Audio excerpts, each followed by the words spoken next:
Assalamualaikum, perkenalkan saya Aurel kelas 10 bahasa absen 8. Hari ini kita bakal ngebahas tentang stratifikasi sosial. Nah, sebenarnya apa sih itu stratifikasi sosial? Atau mungkin di beberapa kesempatan tertentu kamu udah pernah dengerin kata-kata stratifikasi sosial? Stratifikasi sosial atau social stratification adalah pembedaan penduduk atau masyarakat ke dalam kelas-kelas secara bertingkat atau hierarkis. Ada 3 karakteristik stratifikasi sosial dalam masyarakat, yaitu perbedaan kemampuan atau kesanggupan, perbedaan gaya hidup, dan perbedaan hak dan akses dalam pemanfaatan sumber daya. Adanya stratifikasi sosial dalam masyarakat yang berbeda berarti berbeda pula dalam kemampuan dan kesanggupannya. Untuk perbedaan gaya hidup, stratifikasi sosial lebih berkenan dengan berkelompok bertingkat dalam masyarakat tertentu. Dengan demikian, tingkat kekuasaan, hak istimewa, prestis, dan privilege individu tergantung pada keanggotaannya. Stratifikasi sosial dibagi ke dalam 3 lapisan. Lapisan pertama itu kelas atas atau upper, lapisan kedua itu kelas menengah atau middle, dan lapisan ketiga yaitu kelas bawah atau lower. Contohnya di kelas atas ada perwira, kelas menengah ada bintara, dan kelas bawah tamtama. Bentuk stratifikasi juga berbeda-beda, seperti stratifikasi ekonomi, stratifikasi sosial, stratifikasi politik.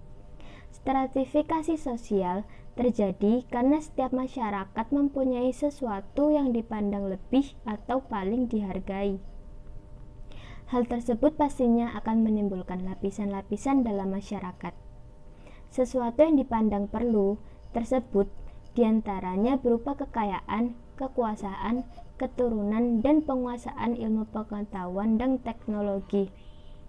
Pada prinsipnya, stratifikasi sosial terdiri atas stratifikasi sosial tertutup, stratifikasi sosial terbuka, dan stratifikasi sosial campuran.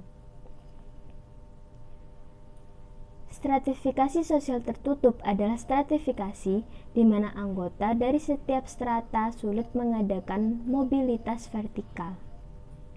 Sistem ini membatasi kemungkinan seseorang untuk pindah ke lapisan yang baik maupun ke lapisan bawah. Contohnya, sistem kasta di India, di mana kaum Sudra tidak bisa pindah posisi naik di lapisan Brahmana. Pada sistem stratifikasi sosial terbuka, setiap anggota masyarakat mempunyai kesempatan untuk naik ke lapisan sosial yang lebih tinggi atau turun ke lapisan sosial yang lebih rendah.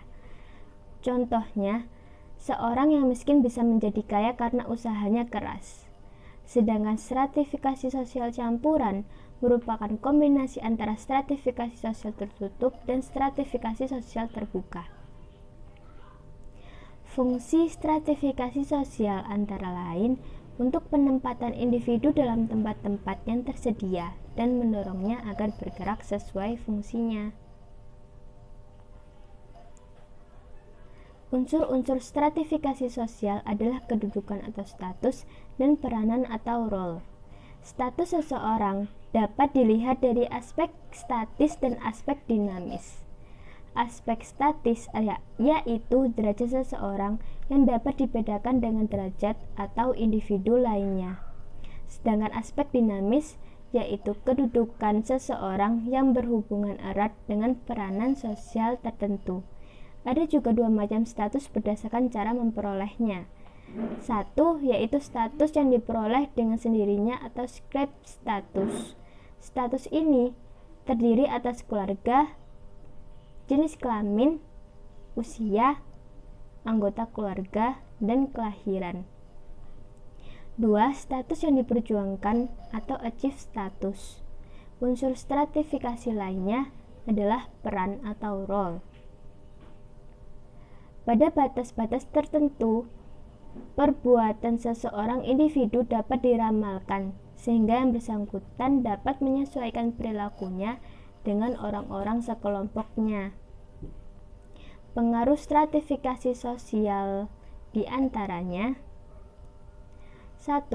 Eksklusivitas, yaitu membatasi pergaulan dengan kelompok yang dianggap sekelas. 2. Etnosentrisme, yaitu sikap merendahkan kelompok lain. Dan yang terakhir adalah konflik sosial. Baik, hanya sampai sini pembahasan stratifikasi sosial kita. Mohon maaf bila ada kesalahan kata, semoga bermanfaat, dan terima kasih.